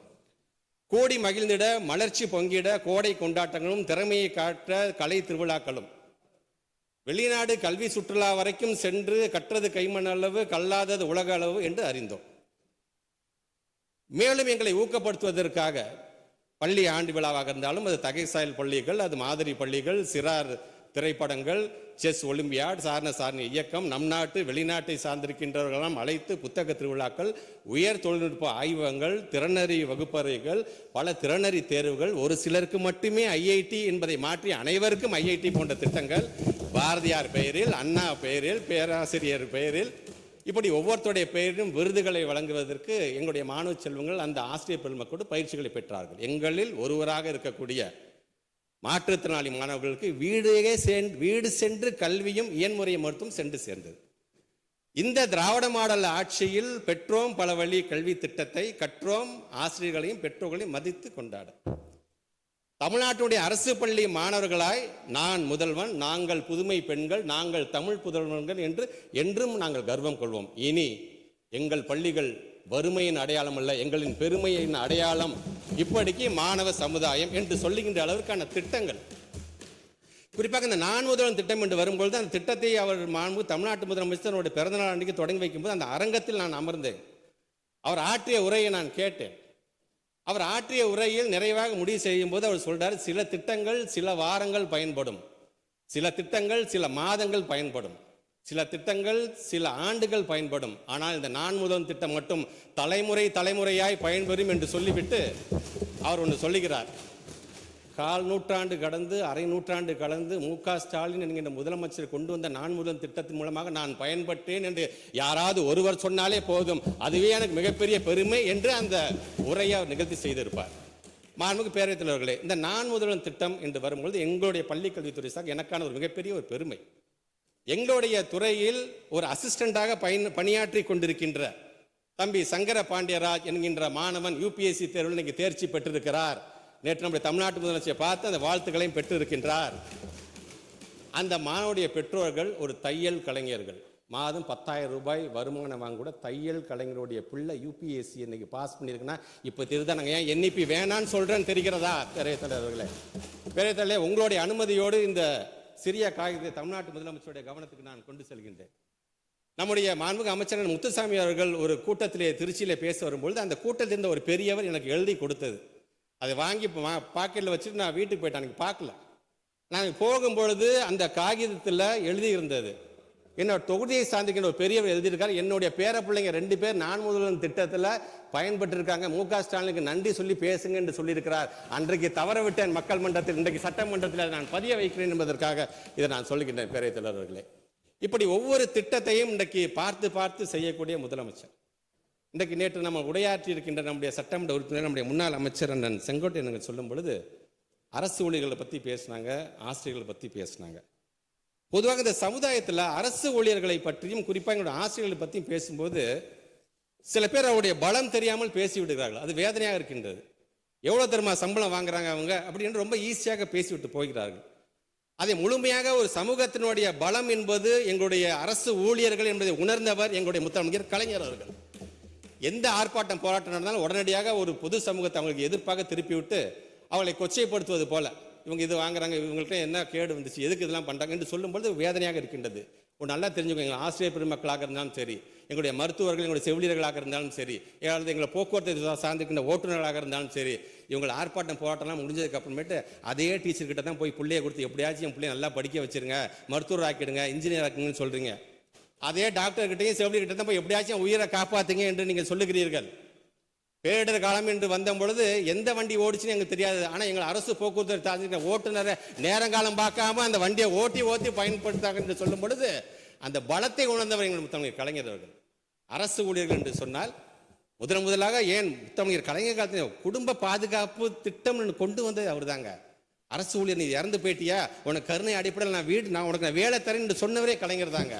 அரசு ஊழியர்களாக இருந்தாலும் ஆசிரியர்களாக இருந்தாலும் ஒவ்வொரு வாரிசுகளுக்கும் ஒரு ஹெல்த் கார்டு கொடுக்குன்னு சொன்னதே கலைஞர் தாங்க. எஸ்மா டெஸ்மான் 2001 2006 கொண்டு வந்து 1,74,000 பேர் ஒரே கையெழுத்து வெளியில் அமைச்சிக்கல, அவங்களை மீண்டும் 2006 2011 என்று வந்த பொழுது நம்முடைய முத்தமிழர் கலைஞர் அவர்கள் தான் மீண்டும் அப்போது இழந்த அந்த சலுகைகளை மீட்டு தந்தது மட்டுமல்லாமல் மீண்டும் அவங்களை வேலைக்கு எடுத்துக்கிட்டதுங்க. ஆக இப்படி ஒவ்வொன்றையும் இன்னைக்கு செய்தவர் நம்முடைய முத்தமிழர் கலைஞர் என்பதற்காக சொல்றேன். 10 வருஷம் நீ வேலை செஞ்சியா உனக்கு தேர்வு நிலை ஊதியம், 20 வருஷம் ஆயிடுச்சா உனக்கு சிறப்பு நிலை ஊதியம் உனக்கு. இப்படி ஒவ்வொன்றையும் பார்த்து செய்யக்கூடியவர் நம்முடைய தமிழ்நாட்டுடைய முதலமைச்சர். உங்களுக்கே தெரியும் இந்த ஆட்சி வந்த பொழுது எப்படி இருந்தது இந்த சமூகம். ஆனால் எல்லாருமே முகக்கவசத்தை அணிச்சுக்கோங்க எல்லாரும். ஏன் தமிழ்நாட்டோட முதலமைச்சர் தன்னையே ஒரு தூதுவராக அந்த முகக்கவசத்துடைய பயன் என்று அதை அழைச்சிக்கிட்டு ஒவ்வொரு இடத்துலையும் அதுக்கான விளம்பரத்தை இன்னைக்கு அவர் செய்திருக்காரு என்று சொல்வது நாட்டு மக்களை முதல்ல காப்பாற்றணும், அப்புறம் திட்டத்தை கொண்டு வரலாம் என்று சொன்னவர். அன்னைக்கு நிதிநிலை எப்படி இருந்தது, இன்னைக்கு 9.69% இன்னைக்கு மிகப்பெரிய உயரத்தை எட்டி இருக்கிறோமே, இந்த அளவுக்கு கொண்டு வந்திருக்காரு நம்ம தமிழ்நாட்டோட முதலமைச்சர். அதனால தான் அன்னைக்கு சொன்னவங்கலாம் அன்றைக்கு முகக்கவசமும் மூக்காவம்சம் தான் நம்ம உயிரை காப்பாற்றுச்சு என்று பொதுமக்கள் சொல்கிற அளவுக்கு அதை செய்து காட்டியவர். இதையெல்லாம் கடந்து இன்னைக்கு ஒவ்வொரு சார் பணம் நிறைய இருந்துச்சுன்னா வாரி வழங்கக்கூடிய வல்லர் சார் எங்கள் முதலமைச்சர் அவர்கள். எல்லாத்துக்கும் வாரி வழங்க வேண்டும் என்று நினைக்கக்கூடிய முதலமைச்சர். ஒன்னே ஒன்று சொல்றேன், அரசு ஊழியர்களையோ அல்லது எங்களோட ஆசிரியர் பெருமக்களை பற்றியோ நீங்கள் சொல்லும் பொழுது பெத்த பிள்ளைய தூக்கி கொஞ்சம் போது நெஞ்சில் எட்டி வச்சுன்னா தூக்கி போட்ட மாட்டோம். நம்ம பிள்ளை நம்ம தான் அரவணைச்சுக்க வேண்டும். பல நேரத்தில் விமர்சனம் செய்தாலும் சரி, எங்கள் ஆசிரியர்களும் எங்களுடைய அரசு ஊழியர்களும் நாங்கள் செய்ய வேறு யார் சார் செய்ய போகிறார், இந்த நம்பிக்கை இன்றைக்கும் அவர்களுக்கு இருக்குது என்பதை இந்த நேரத்தில் நான் பதிவு செய்ய கடமைப்பட்டிருக்கின்றேன். துறை சார்ந்து இன்றைக்கு பல்வேறு குறிப்பாக இங்கே தொடக்க கல்வி என்று வரும்போது இது சொன்னேன், 1,56,290 பேர் இன்னைக்கு புதிதாக என்ரோல்மெண்ட் நாங்கள் கொண்டு வந்திருக்கிறோம் என்று நாங்கள் சொன்னோம். இது மட்டுமல்ல, 4,552 பள்ளிக்கூடத்தை சார்ந்திருக்கிற தலைமை ஆசிரியர் ஓப்பன் சேலஞ்சு கொடுக்குறாங்க அமைச்சருக்கு. 100 நாள் ஓப்பன் சேலஞ்சு கொடுத்தா எங்கள் ஸ்கூலுக்கு வாங்க சார், எங்கள் பிள்ளைங்களை நீங்கள் பரிசோதிக்கலாம் சார், நாங்கள் எந்த அளவுக்கு தமிழ் கற்றுத்தரோம், எந்த அளவுக்கு ஆங்கிலம் கற்றுத்தரோம், எந்த அளவுக்கு கணக்கு கற்றுத்தரோம், நீங்கள் வந்து பாருங்க சார் சொல்லுங்க. கிட்டத்தட்ட 80,398 மாணவ செல்வங்களுக்கு நீங்கள் அசஸ் பண்ணுற இடத்துல அவ்வளோ இன்னைக்கு உறுதியோடு இருக்கிறார்கள் என்பதற்காக இதை நான் சொல்கின்றேன். அதே மாதிரி எங்களுடைய ஸ்கூல் எஜுகேஷன் என்று வரும்பொழுது ஏறத்தாழ எங்களுடைய மாண்புக்கு துணை முதலமைச்சர் அவர்கள் 3% ஸ்போர்ட்ஸ் கோட்டாவில் எங்களை துறைக்கு மட்டும் பார்த்தீங்கன்னா 9 பிள்ளைங்க வந்து இன்றைக்கி வந்து ஜூனியர் அசிஸ்டண்ட்டாகவும் 11 பிள்ளைங்க அசிஸ்டண்ட்டாகவும் நாங்கள் சேர்ந்திருக்கோம் என்று சொல்லி மாண்பு துணை முதலமைச்சருக்கு என்னுடைய நன்றிகளை நான் தெரிவிக்க நான் கடமைப்பட்டிருக்கின்றேன். இது மட்டுமல்ல, 323 பேரை வெளிநாட்டு சுற்றுலாக்கு நாங்கள் கூட்டிட்டு போனோம். அதுக்கண்டு மாண்பு தமிழ்நாட்டு முதலமைச்சர் 3 கோடி ரூபாய் நிதி ஒதுக்கீடு செய்கிறார். இந்த நிதி ஒதுக்கீடு செய்யும் போது ஒரு அமைச்சராக நானே செல்கிறேன் என்று சொல்லும் பொழுது இந்த அரசாங்கம் நினைத்திருந்தால் அமைச்சருக்கான செலவை நானே ஏற்றுக்கொள்கிறேன். எங்களுடைய அலுவலகத்தில் பணிபுரியக்கூடிய என்னுடைய உதவியாளர் அது அருள்மொழியாக இருந்தாலும் பிரகாஷன் சொன்னார், சார் இது வந்து நம்ம அப்ளை பண்ணால் நம்ம அரசாங்கமே உங்களுக்கும் பணம் தரும் சார் என்று சொன்னார்கள். நான் சொன்னேன், பணம் வேணாம், நம்ம சொந்த செலவிலே போகலாம். எனக்கு அரசாங்கம் செய்கின்ற செலவில் ஒரு கூடுதலாக ஒரு மாணவர் ஒரு மாணவியை அழைச்சிட்டு போனேன், எனக்கு அதை விட நிறையா பெருமை என்று சொல்லி இன்றைக்கு அதையும் நாங்கள் இன்றைக்கி தொடர்ந்து நாங்கள் அது செய்து கொண்டிருக்கிறோம். ஜாம்பூரி மிகப்பெரிய ஒரு ஸ்கவுட்ஸ் அண்ட் கைட்ஸ்க்கான ஒரு கேதரிங். ஒட்டுமொத்தமாக இந்தியா பல்வேறு நாடுகளை சாதிக்கின்ற 20,000க்கும் மேற்பட்டிருக்கின்ற மாணவ செல்வங்கள் ஸ்கவுட்ஸ் அண்ட் கைட்ஸில் கலந்துக்கிட்ட அந்த மிகப்பெரிய ஜாம்பூரி. அதெல்லாம் நம்முடைய மாண்பு தமிழ்நாட்டு முதலமைச்சர் அறிவிச்சிருக்காரு. இந்த ஜாம்பூரிக்கான ஹெட் குவார்ட்டர்ஸ் ஸ்கவுட்ஸ் அண்ட் கைட்ஸ்க்கான ஹெட் குவார்ட்டர்ஸ்க்காக தனியாக 10 கோடி ரூபாய் ஒதுக்கீடு செய்யப்படும் என்று சொன்னது முதலமைச்சர் அவர்களுக்கும் இந்த நேரத்தில் நான் என்னுடைய நன்றியை நான் தெரிவிச்சுக்கலாம். தனியார் பள்ளி இயக்ககம் வெரி ஃபர்ஸ்ட் டைம் இந்த ஆட்சியை மாற்றின பிறகு தான் தனி டைரக்டரேட்டே அதுக்கு நம்ம கொண்டு வந்தோம். டைரக்டரேட் கொண்டு வந்து மட்டுமல்ல, தனியார் பள்ளியை சார்ந்திருக்கின்ற மாணவ செல்வங்கள் ஸ்போர்ட்ஸில் நேஷனல் லெவல் இன்டர்நேஷனல் லெவலில் நீங்கள் வந்து சாதிச்சியா, மொதல் 3 இடத்துல இருக்கக்கூடிய 2,641 பிள்ளைகளுக்கும் நம்முடைய துணை முதலமைச்சர் அவர்கள் அதற்கான சான்றிதழ்களை அவர் வழங்கியிருக்கின்றார்கள். இப்படி பிரைவேட் ஸ்கூல் சார்ந்திருக்கின்ற பல்வேறு ஏன் பிரைவேட் ஸ்கூலை சார்ந்திருக்கிற 10th-லையும் 12th-லையும் 100% கொடுத்த பள்ளிக்கூடத்திற்கும் சேர்த்து நாங்கள் அந்த சான்றிதழை நாங்கள் வழங்கியிருக்கிறோம். இது மட்டும் இல்லை, தனியார் பள்ளி நம்முடைய சட்டமன்ற உறுப்பினர் சொன்னது போல தனியார் பள்ளியை சார்ந்திருக்கின்ற சிபிஎஸ்இ சார்ந்திருக்கின்ற கிட்டத்தட்ட 3,565 தமிழ் ஆசிரியர்களுக்கு ஒரு ரெஃப்ரெஷிங் கோர்ஸ் ஒரு ட்ரைனிங் கொடுத்துருக்கோம். அதை வருஷம் நாங்கள் அதை நாங்கள் கொடுக்க போகிறோம். அதை இந்த நேரத்தில் உறுதியாக சொல்ல கடமைப்பட்டிருக்கின்றேன். பெற்றோர்களை கொண்டாடுவோம். 7 விதமான மண்டல மாநாடு, 5வது மண்டல மாநாடு துணை முதலமைச்சர்கள் கலந்து கொண்டார் சிறப்பு. 7வது மண்டல மாநாடு விருதாச்சலத்தில் எங்கள் மாண்பு தமிழ்நாட்டு முதலமைச்சர் இடத்துல 1.5 லட்சம் பெற்றோர்களுக்கு முன்னாடி நின்று அவர் பேசினார். பேரவைத் தலைவர்களே, பெற்றோர் மாநாட்டில் பள்ளிக்கல்வித்துறை அமைச்சராகவோ மாண்பு துணை முதலமைச்சர் நாங்கள் சீர் கொண்டு வரலாம் பிள்ளைங்களுக்கு அந்த தாம்பாளத்தை தட்டில் எடுத்துக்கிட்டு. ஆனால் எழுதி வச்சுக்கோங்க, நம்முடைய வரலாற்றிலே ஒரு முதலமைச்சர் கையில் சீர் கொண்டு வந்து என் பிள்ளைங்களுக்காக நான் கொண்டு வருகிறேன் என்று சொன்னார். அந்த தாம்பலத்தை என்னென்ன புத்தகம் இருந்துச்சு தெரியுமா? ஒரு தமிழ் புத்தகம், ஒரு ஆங்கில புத்தகம், ஒரு கணித புத்தகம், ஒரு அறிவியல் புத்தகம், ரோபோட்டிக்ஸ் சார்ந்து ஒரு ரோபோ. ஆக இன்றைக்கு அடுத்த கட்டத்திற்கு நாங்கள் எதெல்லாம் நகர்த்த போகிறோம் என்பதை ஒரு தாம்பாளத்திலே எங்கள் தமிழ்நாட்டு முதலமைச்சர் காட்டிவிட்டார் என்பதற்காக இதை சொல்லுகிறேன். அதில் ஏறத்தாழ 1950 காலத்திலேருந்து யார் யாரெல்லாம் நமக்காக இந்த நிதி உதவியோ அல்லது ஒரு நிலமோ யார் யாரெல்லாம் வழங்கியிருக்கிறார்களோ தோராயமாக எடுத்த கணக்கு மட்டும் பார்த்தீங்கன்னா 3,772.16 லட்சம் கோடி இன்னைக்கு நம்முடைய ஒவ்வொருத்தரும் இன்னைக்கு வழங்கி இருக்கிறார்கள் என்று சொல்லும் பொழுது அவர்களுக்கும் அந்த மாநாடுகளை நாங்கள் கௌரவப்படுத்தி இருக்கிறோம் என்பதை நான் சொல்கின்றேன். மாடல் ஸ்கூல் அத்திப்புத்தா மாதிரி ஒரு பையன் சேர்ந்தான் 2021 நான் சேர்ந்தேன் ப்ரீமியம் இன்ஸ்டிடியூஷன்ஸில். இன்றைக்கு நம்முடைய மாண்பு தமிழ்நாட்டு முதலமைச்சர் வழிகாட்டுதலின்படி எத்தனை பிள்ளைங்க தெரியுமா நாங்கள் பூத்திருக்கு? 961 பிள்ளைகள் ஒட்டுமொத்தமாக இந்தியா முழுவதும் ப்ரீமியம் இன்ஸ்டிடியூஷன்ஸில் ஐஐடியாக இருந்தாலும் சரி, ஐஏஎம்மாக இருந்தாலும் சரி, நிஃப்டாக இருந்தாலும் சரி, நிஃப்டமாக இருந்தாலும் சரி, நேஷனல் லா யூனிவர்சிட்டியாக இருந்தாலும் சரி, எல்லாத்துலேயும் எங்கள் பிள்ளைங்க போய் சேர்ந்துருக்காங்க. இது மட்டும் இல்லை பேரவைத் தலைவர்களே, 16 பிள்ளைங்க ஃபுல் ஸ்காலர்ஷிப்பில் வெளிநாடுகளில் இருக்கின்ற யூனிவர்சிட்டியில் போய் சேர்ந்திருக்கிறார்கள். அப்படி வெளிநாட்டில் சேர்கின்ற பிள்ளைகளுக்கு முதல் விமான செலவு நம்முடைய அரசாங்கம் ஏற்றுக்கொண்டது, முதலமைச்சர் ஏற்றுக்கொண்டது. அதுக்கென்று 6.23 கோடி ரூபாயை நாங்கள் ஒதுக்கீடு செய்திருக்கின்றோம். ஆக இப்படி அதே போன்று சென்ற நூற்றாண்டை கொண்டாடுகின்ற அரசு பள்ளிகள் 2211 பள்ளிகள், இன்னைக்கு 883 பள்ளிக்கூடத்துக்கு முன்னாள் மாணவர்கள் மூலமாக நாங்கள் விழாக்களை நாங்கள் எடுத்திருக்கின்றோம். இது மட்டும் இல்லாமல் அனைவருக்கும் ஐஐடிஎம் என்று சொன்னேன் பார்த்தீங்கன்னா, அந்த அனைவருக்கும் ஐஐடிஎம்ல இன்னைக்கு பிள்ளைங்க கிட்டத்தட்ட 363 பிள்ளைங்கள் இன்றைக்கு வந்து பயன்பெற்று இருக்கிறார்கள் என்பதை இந்த நேரத்தில் நான் பதிவு செய்ய நான் விரும்புகின்றேன். பேரவைத் தலைவர்கள், லைப்ரரி என்று வரும்பொழுது இங்கே ஒட்டுமொத்தமாக முத்தமிழ் கலைஞருடைய பெயரில் லைப்ரரி, கோயம்புத்தூரில் தந்தை பெரியார், எங்களுடைய திருச்சி மாவட்டத்தில் காமராஜர் பெயரில் லைப்ரரிலாம் வரப்போகின்றது. பொது நூலகங்கள் சார்ந்து பயன்பட்டு இன்றைக்கி நம்ம சொல்கிறோம், நான் முதல்ல வந்து கிட்டத்தட்ட 50 பேர் இன்றைக்கி வந்து செலக்ட் ஆகிருக்காங்க, 134 பேர் பயன்பட்டுருக்காங்க எல்லாம் சொன்னோம். பொது நூலகங்கள் சார்ந்து அந்த பொது நூலகத்தை பயன்படுத்தியதன் மூலமாக 2 வருட கணக்காக தான் நான் சொல்கிறேன், 2 வருட கணக்காக தான் நான் சொல்கிறேன். நான் அந்த பொது நூலகங்களை பயன்படுத்தி டிஎன்பிஎஸ்சியில் குரூப் 1, குரூப் 2, குரூப் 4ல் தேர்வு செய்யப்பட்ட அந்த இளைய சமுதாயம் மட்டும் 1293 பேர் இன்றைக்கி அந்த பொது நூலகத்தை பயன்படுத்தி இன்றைக்கி வெற்றி பெற்றிருக்காங்க என்று சொன்னால், முதலமைச்சர் கொண்டு வந்த ஒவ்வொரு திட்டத்தோட இம்பாக்ட் எங்கே வந்து நிற்குது பாருங்க. அவர் ஒரு திட்டம் கொண்டு வந்தார்னா அதுக்கான சக்ஸஸ் ரேட் எங்கே வந்து நிற்குது என்பதற்காக இதை நான் சொல்கின்றேன். லைப்ரரியில் நூல் கொள்முதல் டிரான்ஸ்பரண்டாக இருக்க வேண்டும் என்று தமிழ்நாட்டு முதலமைச்சர் ஒரு நிகழ்ச்சியில், பொது நிகழ்ச்சியில் சொன்னாங்க. அதை இன்றைக்கு அதற்கென்று தனியாக ஒரு போர்ட்டல் கொடுத்து அந்த போர்ட்டலில் பப்ளிஷர்ஸ் யாராக இருந்தாலும் சரி அல்லது டிஸ்ட்ரிபியூட்டர்ஸ் யாராக இருந்தாலும் புத்தகம் சார்ந்து அதை நீங்கள் பதிவு செய்யுங்கள். பதிவு செஞ்சால் உடனே அந்த அவங்க எல்லாத்தையும் அந்த புத்தகத்தை கொடுத்துட மாட்டோம், உடனே அதுக்கான ஆர்டர் கொடுத்துட மாட்டோம்.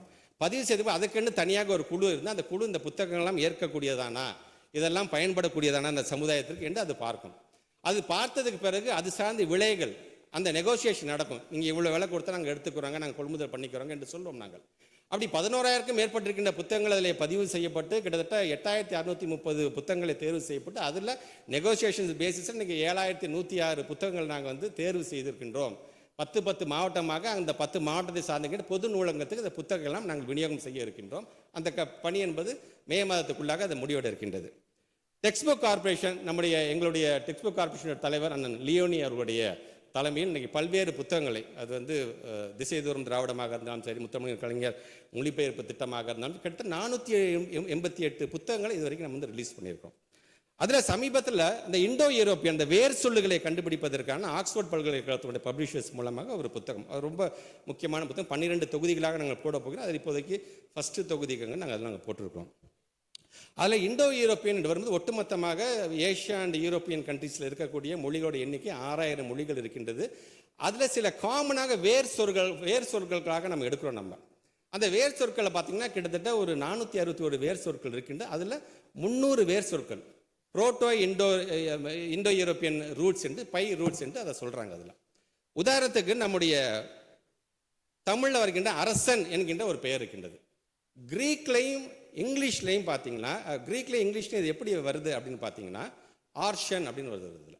ஸோ இது லத்தீன் மொழியில் எப்படி போகுதுன்னா ஆர்ச்சி அப்படின்னு, ஃப்ரெஞ்சில் ஆர்ச்சி என்று வருகிறது, லத்தீன் மொழியில் ஆர்ச்சியஸ் என்று வருது. ஸோ அந்த அரசன் என்கிறது தொல்காப்பியத்தில் அரசு என்பதை நம்ம பயன்படுத்தியிருக்கின்றோம், வள்ளுவத்திலையும் அரசு என்பதை நம்ம பயன்படுத்தியிருக்கின்றோம். அது எப்படி வழி வழியாக ஒவ்வொரு பக்கமாக அது செல்கிறது. சமஸ்கிருதத்தில் அகரத்தை நீக்கி ராஜின்னு வருது பார்த்தீங்களா, அரசனில் வந்து ராசுன்னு வருது. அது மேலை மொழிகளில் வரும்போது ரீஜனல், ரெகுலேட் என்று வரும். இது எல்லாத்துக்கும் வேர் சொல் எதுன்னு பார்த்தீங்கன்னா தமிழ் தான் இருந்து கொண்டிருக்கின்றது. ஸோ இப்படி அரசன் மட்டுமல்ல, இரும்பு என்பது கருப்பு நிறத்தை சொல்கின்றது. இல், இர், இர், இரு, இரும்பு என்று வருகின்றது. ஆக அந்த இரும்பு என்று வரும்போது இது ஒவ்வொரு லாங்குவேஜஸும் எப்படி பார்த்தீங்கன்னா ஐரன், ஐராஸ், அயரன், ஆங்கிலத்தில் அயன் என்று வருகின்றது. ஸோ இந்த வேர் சொல் எங்கே எழுது வருகின்றன, தமிழிலிருந்து தான் வருகின்றது என்று சொல்லும்போது 5370 ஆண்டுகளுக்கு முன்பாகவே இரும்பை கண்டுபிடித்தவன் தமிழன் என்று சொன்னது மட்டுமல்ல, இந்திய துணை கண்டம் எங்கேருந்து தொடங்க வேண்டும் என்று சொன்னால் தமிழ் மட்டுமல்ல, இனி இண்டோ யூரோப்பியனும் எங்கேருந்து தொடங்கப்பட வேண்டும் சொன்னால் அது எங்களுடைய தமிழ் மண்ணிலிருந்து என்ற அளவிற்கு இன்றைக்கி அதை நாங்கள் பரிசாட்டு. ஸோ இந்த புத்தகம் வந்து மிகவும் முக்கியமான புத்தகம். இன்னும் வருங்காலத்தில் பல்வேறு வேர் சொல்கள், பல்வேறு மொழிகளுடைய அதற்கெல்லாம் பார்த்தீங்கன்னா வேர் சொல்லாக இருக்கும்போது தமிழ் என்பதை நாம் உணர்த்தப் போகின்ற ஒரு தருணமாக இதை நான் பார்க்கின்றேன். எஸ்சிஆர்டி பொறுத்தவரைக்கும் பார்த்தீங்கன்னா ஆர்கியாலஜி சார்ந்து நம்முடைய மாண்புமிகு நிதியமைச்சர் பல இடத்துல வந்து ஆர்கியாலஜி சார்ந்து பல எக்ஸிபிஷனில் முதலமைச்சருடைய வாழ்த்துக்கூட இன்றைக்கி செஞ்சுட்டு இருக்கிறார். இது வெறுமனே அங்கே மட்டும் இருந்து ஒரு கண்காட்சியாக இருந்தால் போதுமா? இது நம்முடைய பள்ளிக்கூடத்தை சார்ந்திருக்கிற மாணவ சமுதாயத்தை கொண்டு போனாங்க. வருஷம் ஒரு 1000 டீச்சர்ஸை நாங்கள் ட்ரெயின் பண்ணி இது வரைக்கும் 70,000 மாணவர்களிடம் இதை நாங்கள் கொண்டு சென்றிருக்கிறோம் என்பதை இந்த நேரத்தில் நான் தெரிவுபடுத்த நான் விரும்புகின்றேன். நான் ஃபார்மல் எஜுகேஷன் 15 வயசுக்கு மேலே வயது வந்தவர்கள் பள்ளிக்கூடத்துக்கு போக வாய்ப்பே இல்லாதவர்களுக்காக லிட்ரேசி ரேட் நம்ம ஏற்ற வேணும். நான் தமிழ்நாட்டு முதலமைச்சர் அடிக்கடி சொல்லிட்டே இருப்பாங்க. அதில் பார்த்தீங்கன்னா கிட்டத்தட்ட 39.21 கோடி ரூபாய் இன்னைக்கு வந்து முதலீடு செய்யப்பட்டு இது வரைக்கும் 20 லட்சம் பேருக்கு எழுத படிக்க நாங்கள் சொல்லி கொடுத்துருக்கின்றோம். மிக விரைவாக 100% லிட்ரேசி ரேட்டை எட்டக்கூடிய ஒரு மாநிலமாக நம்ம தமிழ்நாட்டை மாறும் என்பதற்காக இதை நான் சொல்கின்றேன். இப்படி ஒவ்வொன்றையும் நம்முடைய தமிழ்நாட்டுடைய முதலமைச்சருடைய வாழ்த்துக்களின்படி நேற்று நம்ம டீச்சர்ஸ் ரெக்ரூட்மெண்ட்டை பொறுத்தவரைக்கும் இது வரைக்கும் நாங்கள் எத்தனை எடுத்துருக்கோம் நாங்கள் இங்கே சொல்லுவோம். இனி வருங்காலத்தில் நாங்கள் வந்து எவ்வளோ எடுக்க போகிறோம்ங்கிறத பற்றிலாம் நாங்கள் வந்து முழுமையாக சொல்லியிருக்கோம். பேரத்தோட 2021 ஒரு 5 விதமான பேராமீட்டர் சொன்னேன் நான். ஒன்று ஆக்சஸை பற்றி நான் சொன்னேன், இன்னொன்று வந்து ஈக்விட்டியை பற்றி சொன்னேன், இன்னொன்று வந்து இன்ஃப்ராஸ்ட்ரக்சரை பற்றி சொன்னேன், இன்னொன்று கவர்னன்ஸ் ப்ராசஸை பற்றி பண்ணேன், இன்னொன்று வந்து அவுட்கம்மை பற்றி நான் பேசினேன். ஆக்சஸை பொறுத்த வரைக்கும் 1 கிலோமீட்டருக்கு வந்து ஒரு தொடக்கப்பள்ளி, 3 கிலோமீட்டருக்கு வந்து ஒரு நடுநிலைப்பள்ளி, 5 கிலோமீட்டர் 7 கிலோமீட்டருக்கு high school higher secondary school நீங்கள் ஆல்மோஸ்ட் எல்லாத்துலேயும் வந்திருக்கு. அது இல்லாமல் எங்கெங்கெல்லாம் நமக்கு வந்து பள்ளிக்கூடம் தேவை என்பதெல்லாம் சொல்லியிருக்காங்களோ அதையும் நம்ம கருத்தில் வைத்திருக்கணும். இது ஆக்சஸ். ஈக்விட்டியை பொறுத்த வரைக்கும் பாலின சமத்துவம் இன்னைக்கு கிட்டத்தட்ட 66 லட்சம் பிள்ளைங்க அந்த பையனும் 63 லட்சம் பெண்களும் படிக்கக்கூடிய அளவுக்கு அதையும் ஓரளவுக்கு நாம் வந்து கொண்டு வந்துட்டோம். இன்ஃப்ராஸ்ட்ரக்சருக்கு நேற்றே சொன்னால் பேராசிரியர் அன்பழகன் பள்ளி மேம்பாட்டு திட்டத்தின் மூலமாக எவ்வளோ நிதி ஒதுக்கீடு செய்யப்பட்டிருக்குது, எத்தனை வகுப்பறைகள்லாம் நம்ம கட்டிக்கிட்டு இருக்கோம் என்பதையும் நான் இன்ஃப்ராஸ்ட்ரக்சர் மூலமாகவும் அதையும் நாங்கள் சொல்லிவிட்டோம். கவர்னன்ஸ் ப்ராசஸ் என்று வரும்பொழுது எப்படி ஒரு டிரான்ஸ்பர்ட்டாக ஒரு அரசாங்கம் இருக்கிறது. இப்போ நம்ம தமிழ்நாட்டு முதலமைச்சர் இருக்காருன்னு சொன்னால் சிஎஸ் இருக்கிறாரு, முருகானந்தன் சார் இருக்கிறார் ஐஏஎஸ். எங்களை பொறுத்த வரைக்கும் பார்த்தீங்கன்னா எங்களுடைய துறை சார்ந்திருக்கின்ற சந்திரமோகன் ஐஏஎஸ் இருக்கிறார், ஃபைனான்ஸ் செக்ரட்டரி உதயச்சந்திரன் சார் இருக்கிறார். அதே போன்று எங்களுடைய இதில் இருக்கிற ஐஏஎஸ் ஆஃபீஸர்ஸ்லாம் பார்த்தீங்கன்னா அது ஆர்த்தி மேடம் இருக்கிறாங்க, சங்கர் சார் இருக்கிறது, ஜெயந்தி மேடம் இருக்கிறாங்க, எங்களுடைய இயக்குநர்கள், எங்களுடைய துணை இயக்குநர்கள், CEO, DO, BEO, HMC. So ஒரு சர்க்குலர் தான் வந்தான். ஸோ இன்றைக்கி நான் பேசுகிறேன்னு சொன்னால் இதே பயன்படுத்தி கொண்டு அவர் அனைவருக்குமே இந்த நேரத்தில் என்னுடைய நன்றியையும் நான் தெரிவித்துக் கொள்கின்றேன். அதே போல் அவுட்கம் இவ்வளவும் பண்ணி அவுட்கம் என்ன வந்திருக்கிறது என்று சொல்லும் பொழுது தமிழ்நாட்டோட முதலமைச்சர் ஒரு 7 விதமான உறுதிமொழியை திருச்சி மாநாட்டில் சொல்லி தான் நாங்கள் ஆட்சிக்கு வந்தோம். ஆனால் 4வது உறுதிமொழியாக இருக்கின்ற கல்வி சார்ந்து இருக்கின்ற ஒரு உறுதிமொழியில் பார்த்தீங்கன்னா இதோட இலக்கு என்பது 10 ஆண்டுகள், 5 ஆண்டுகள் இலக்கில் 10 ஆண்டு இலக்காக அந்த 7 உறுதிமொழியை சொல்லியிருக்கிறோம். அதான் நம்முடைய உள்நாட்டு உற்பத்தியை சார்ந்து நம்முடைய பட்ஜெட்டுக்கு மட்டும் நாங்கள் ஆட்சிக்கு வந்தால் 3 மடங்காக நாங்கள் ஒதுக்கீடு செய்வோம் கல்வித்துறைக்கு என்று சொன்னால் இன்றைக்கி வரைக்கும் பார்த்தீங்கன்னா அது 1.6 ஆண்டுக்குள் நீங்கள் 2% என்று சொல்லலாம், 2 மடங்கு என்று சொல்லலாம். 10 ஆண்டுகள் கண்டிப்பாக அவர் சொன்ன மாதிரி அதை 3 மடங்காக அதை உயர்த்தி காட்டுவார் என்கின்ற நம்பிக்கை அனைவருக்குமே உண்டு. அதே போல இன்றைக்கு இந்த கற்றல் என்று வரும்பொழுது இந்த கற்றல் அளவு வந்து 17வது இடத்துல இருக்கும், 10வது இடத்துக்குள்ளே நம்ம வந்துடணும் என்று சொல்லியிருக்கோம். மே மாதம் இறுதியில் வந்து நாஸோட ரிப்போர்ட் நமக்கு வரவிருக்கின்ற அது இடையில் நிதி ஆயோக் வந்து இன்னைக்கு சஸ்டைனபிள் டெவலப்மெண்ட் கோலை பார்த்தீங்கன்னா இன்னைக்கு தரமான கல்வி வழங்குத 4வது தரவரிசையில் நம்ம ஏற்கனவே இப்போ நம்ம வந்திருக்கிறோம். நமக்கு ட்ராப் அவுட் ரேஷியோ பொறுத்த வரைக்கும் பார்த்தீங்கன்னா பிள்ளைகள் இடைநிற்றல் 16% இருக்கின்றது. இந்த 16% 5% உள்ளே கொண்டு வந்துடணும் என்று தமிழ்நாட்டு முதலமைச்சர் சொல்லியிருந்தார்.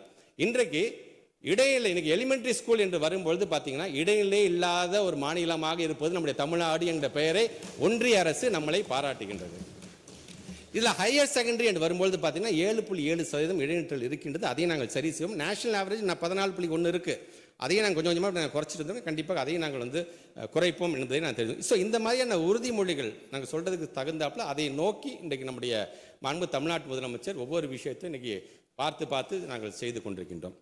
மாண்பு பேரவைத் தலைவர்களே, நான் இத்தனை திட்டங்கள் எல்லாம் சொன்னேன். அதில் குறிப்பாக ஒரு முக்கியமான ஒரு திட்டம் இந்த அவுட்கம் லேர்னிங் அவுட்கமில் இப்போ எஸ்பிசியை பற்றி சொல்கிறேன். ஸ்டேட் பிளானிங் கமிஷன் ஒரு ரிப்போர்ட் கொடுக்க போகிறாங்க, நாஸ் ஒரு ரிப்போர்ட் கொடுக்க போகுது. இந்த ஸ்டேட் பிளானிங் கமிஷனோட ஏன் எனக்கு ரொம்ப முக்கியமாக பார்க்கணும், அந்த ஸ்டேட் பிளானிங் கமிஷனோட ரிப்போர்ட்டை தான் நாடாளுமன்றத்திலே நம்மளுடைய மாண்புமிகு ஜனாதிபதி அவர்களை படித்து காமிச்சார். தமிழ்நாட்டை சார்ந்திருக்கிற எஸ்பிசி சொல்லுது இந்த காலை உணவு திட்டத்தின் மூலமாக பிள்ளைகளுக்கு நினைவாற்றல் அதிகப்படுத்தப்பட்டு இருக்கின்றது, பள்ளிக்கூடத்துக்கு சரியான நேரத்துக்கு வருகிறார்கள், அவங்களால ஃபோக்கஸ் பண்ண முடிகிறது என்று சொல்லுகிறார்கள் என்று சொன்ன அந்த எஸ்பிசிக்காக நாங்கள் காத்துக்கிட்டு இருக்கோம். நல்ல விதத்தில், ஏன்னா எங்களுடைய பெருமதிப்புக்குரிய ஆசிரியர் மக்கள் மீது இருக்கின்ற நம்பிக்கையின் அடிப்படையில் சொல்கிறேன். நான் நல்ல விஷயத்தில் நல்ல விதமாகவே அந்த ரிசல்ட் வரும் என்பதை நான் தெரிவித்துக் கொள்கிறேன்.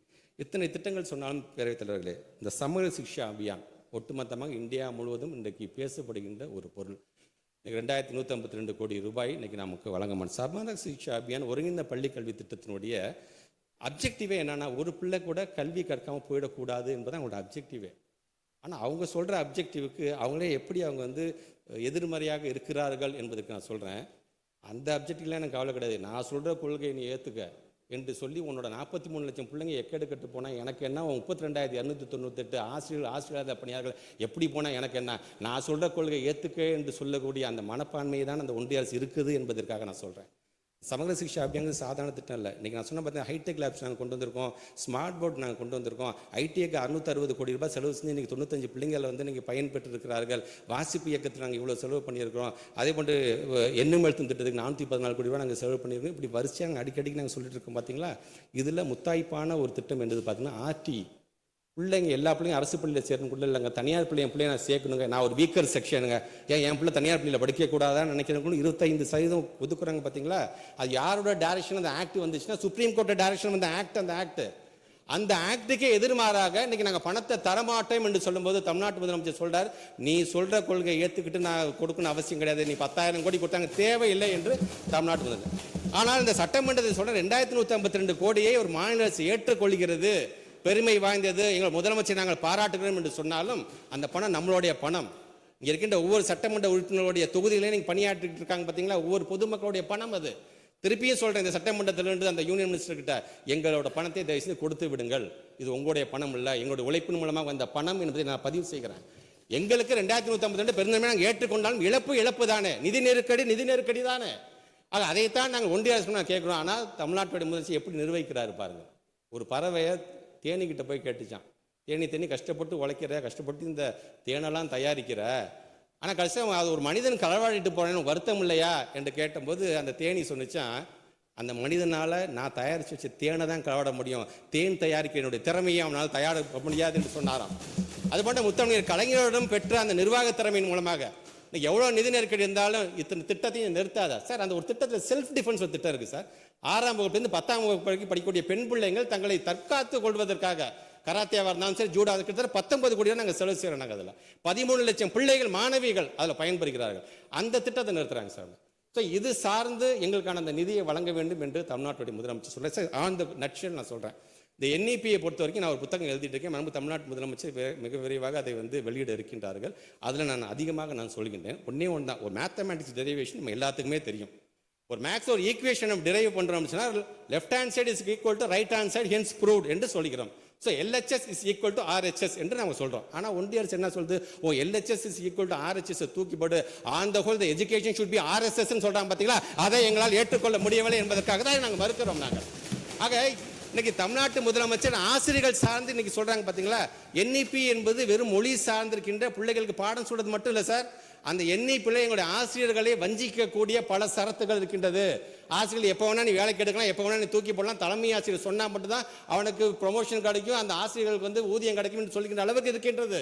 ஆக இதெல்லாம் சேர்த்து தான் தமிழ்நாட்டு முதலமைச்சர் அதை எதிர்க்கிறார் என்பதற்காகத்தான் இதையெல்லாம் நான் சொல்கிறேன்.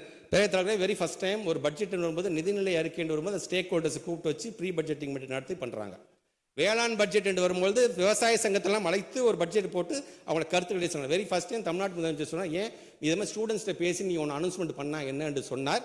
அதனால தான் ஒரு மாதத்துக்கு முன்பாக ஒட்டுமொத்தமாக தமிழ்நாட்டு வந்து ஒரு 1500 மாணவ செல்வங்களை வரவழைத்து அவங்களும் உரையாடி அதன் மூலமாக சில அனௌன்ஸ்மெண்ட் நான் அறிவிக்க இருக்கின்றேன் என்பதை இந்த நேரத்தில் நான் தெரிவிச்சுக்கிறேன்.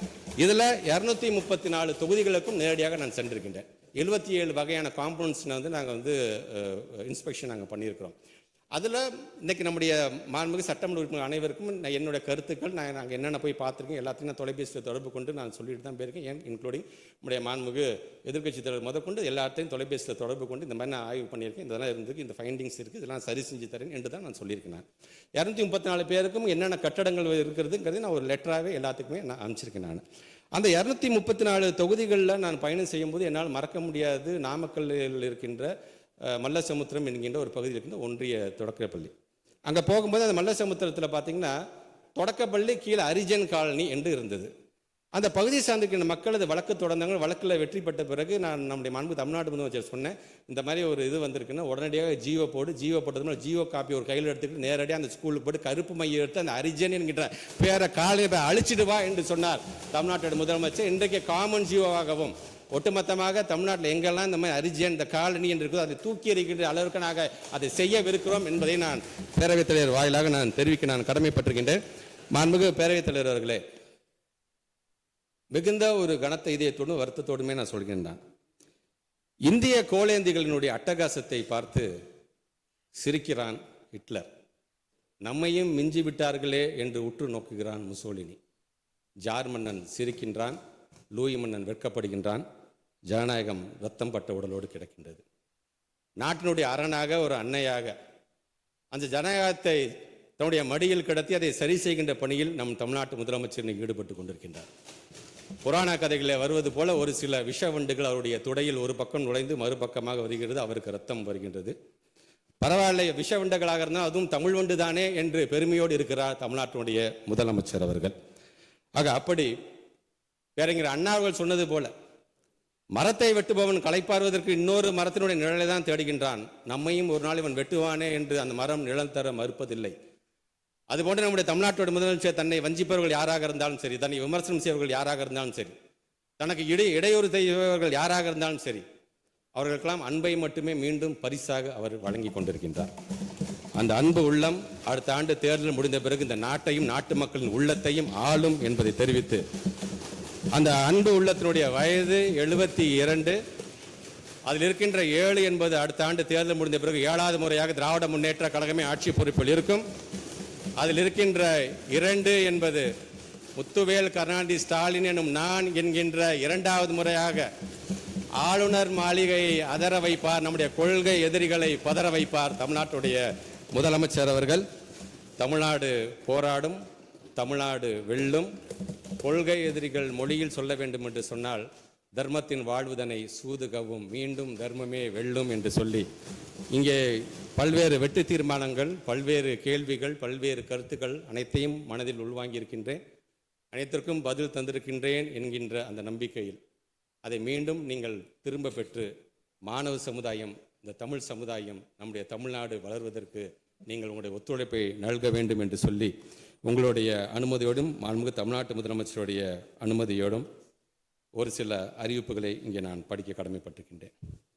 அரசு பள்ளிகளில் 6 முதல் 8ஆம் வகுப்பு வரை பயிலும் 13 லட்சம் மாணவர்கள் தமிழ், ஆங்கிலம் மற்றும் கணித திறன்களை மேம்படுத்தும் வகையில் திறன் targeted help for improving remediation and academic nurturing என்னும் முனைப்பு இயக்கம் ரூபாய் 19 கோடி மதிப்பீட்டில் மேற்கொள்ளப்படும். பள்ளி நூலகங்களில் வாசிப்பு வாரம் கடைபிடிப்பதன் மூலம் மாணவர்களின் அறிவு தேடல் மற்றும் வாசிப்பு திறன்கள் மேம்படுத்தப்படும். மாணவர்களின் வாழ்வியல் திறன் மற்றும் விழுமிய கல்வியை நடைமுறைப்படுத்த ரூபாய் 26 லட்சம் மதிப்பீட்டில் விழிப்புணர்வு கட்டடங்கள் வழங்கப்படும். இதனை செயல்படுத்த வாராந்திர கால அட்டவணையில் ஒரு பாடவேளை ஒதுக்கீடு செய்யப்படும்.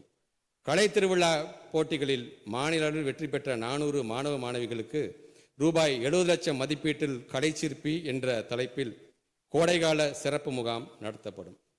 இது மாண்புமிகு தமிழ்நாட்டு முதலமைச்சர் எங்களுக்கு சொன்ன ஒரு அறிவுரையாக இந்த 5வது அறிவிப்பு. அரசு பள்ளிகளில் பயிலும் சுமார் 46,000 மாற்றுத்திறன் மாணவர்களின் உடல்நலம் மற்றும் மனநலத்தை மேம்படுத்த ரூபாய் 4 கோடி மதிப்பீட்டில் தகுந்த விளையாட்டு சாதனங்கள் வழங்கப்படும், பயிற்சிகள் அளிக்கப்படும். வேலைவாய்ப்பு மற்றும் பயிற்சி துறையின் தொழிற்பயிற்சி ஆய்வகங்கள் மூலம் 12,000 மாணவர்களுக்கு ரூபாய் 13 கோடி மதிப்பீட்டில் திறன் பயிற்சி அளிக்கப்படும். அரசு பொதுத் தேர்வுகளில் 10 மற்றும் 12ஆம் வகுப்பில் 100% தேர்ச்சியை பெற்றுத்தரும் அரசு பள்ளிகளுக்கும் அரசு பள்ளி ஆசிரியர்களுக்கும் பாராட்டு சான்றிதழ் வழங்கப்படும். சர்வதேச, தேசிய மற்றும் மாநில அளவிலான விளையாட்டுப் போட்டிகளில் வெற்றி பெற்ற தனியார் சுயநிதி பள்ளி மாணவர்கள் 2300 பேருக்கு ரூபாய் 4.6 லட்சம் மதிப்பீட்டில் பாராட்டு சான்றிதழ் மற்றும் கேடயம் வழங்கப்படும். ஏற்கனவே நம்முடைய அரசு பள்ளியை சார்ந்திருக்கின்ற மாணவர்களுக்கு 12.5 கோடி ரூபாய் செலவில் ஏற்கனவே நாம் வழங்கி கொண்டிருக்கின்றோம். இனி தனியார் பள்ளியை சார்ந்திருக்கின்ற மாணவ செல்வங்களுக்கும் அது வழங்கப்படும். குழந்தைநேய வகுப்பறை சூழலை உருவாக்கும் வகையில் 6478 அரசு தொடக்க பள்ளிகளில் உள்ள திறன்மிகு வகுப்பறைகளுக்கு ரூபாய் 25 கோடி மதிப்பீட்டில் தளவாட பொருட்கள் வழங்கப்படும். புதிதாக 13 தொடக்க பள்ளிகள் தொடங்கப்படுவதோடு 38 பள்ளிகள் தரம் உயர்த்தப்படும். அரசு பள்ளிகளில் பயின்று சாதனை புரிந்த மாணவர்கள் அவர்கள் பயின்ற பள்ளிகளில் தூதுவர்களாக, ஸ்கூல் அம்பாசிடர்ஸாக நியமிக்கப்படுவார்கள். மாணவர் சேர்க்கை அதிகரிக்கும் அரசு பள்ளிகளுக்கு பாராட்டு சான்றிதழ் வழங்கப்படும். அரசு மற்றும் அரசு உதவி பெறும் பள்ளி ஆசிரியர்களின் வகுப்பறை பயன்பாட்டிற்கென கைப்பிரதி பாடநூல்கள் வழங்கப்படும். மாணவர்களின் திறன்களை மேம்படுத்தவும் நவீன தொழில்நுட்ப சவால்களை எதிர்கொள்ளவும் கலைத்திட்டம், பாடத்திட்டம் மற்றும் பாடநூல்கள் மாற்றியமைக்கப்படும். முதற்கட்டமாக ரூபாய் 7 கோடி நிதி ஒதுக்கீடு செய்யப்படும். மாணவர்களின் கற்றல் விளைவுகளை மேம்படுத்திட 1.25 லட்சம் ஆசிரியர்களுக்கு ரூபாய் 28 கோடி மதிப்பீட்டில் திறன் மேம்பாட்டு பயிற்சி அளிக்கப்படும். தனியார் சுயநிதி மற்றும் பிற வாரிய பள்ளிகளில் பணிபுரியும் 6000 தமிழாசிரியர்களுக்கு ரூபாய் 4.94 லட்சம் மதிப்பீட்டில் கற்பித்தல் திறன் பயிற்சி வழங்கப்படும். தனியார் சுயநிதி பள்ளிகளில் பணிபுரியும் 90,000 ஆசிரியர்கள் மற்றும் ஆசிரியர் அல்லாத பணியாளர்களுக்கு 4.94 லட்சம் மதிப்பீட்டில் போக்சோ சட்டம் குறித்த விழிப்புணர்வு பயிற்சி வழங்கப்படும். மகாகவி பாரதியார் மற்றும் புரட்சி கவி பாரதிதாசன் ஆகியோரின் தேர்ந்தெடுத்த கவிதைகள் ரூபாய் 1 கோடி மதிப்பீட்டில் 25 இந்திய மற்றும் உலக மொழிகளில் மொழிபெயர்க்கப்படும். தமிழ்நாட்டு வரலாற்றையும் பண்பாட்டையும் இளைய தலைமுறையினர் அறிந்து கொள்ளும் வகையில் புகழ்பெற்ற தமிழ்நாட்டு அறிஞர்களின் அரிய வரலாற்று நூல்கள் ரூபாய் 30 லட்சம் மதிப்பீட்டில் வெளியிடப்படும். 20 லட்சத்திற்கும் மேற்பட்ட அரசு அலுவலர்கள் பயன்பெறும் வகையில் அரசின் துறை தேர்வுகளுக்கான 25 நூல்கள் ரூபாய் 50 லட்சம் மதிப்பீட்டில் வெளியிடப்படும். தந்தை பெரியார் குறித்த இலக்கிய பதிவுகள் 5 தொகுதிகளாக ரூபாய் 50 லட்சம் மதிப்பீட்டில் வெளியிடப்படும்.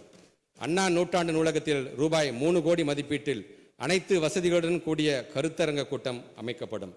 வாசகர்களின் வசதிக்காக பழுதடைந்த 30 நூலக கட்டடங்கள் மறுகட்டமைப்பு செய்யப்படுவதோடு 125 நூலகங்களில் கழிப்பறை வசதிகளும் ரூபாய் 30 கோடி மதிப்பீட்டில் ஏற்படுத்தப்படும்.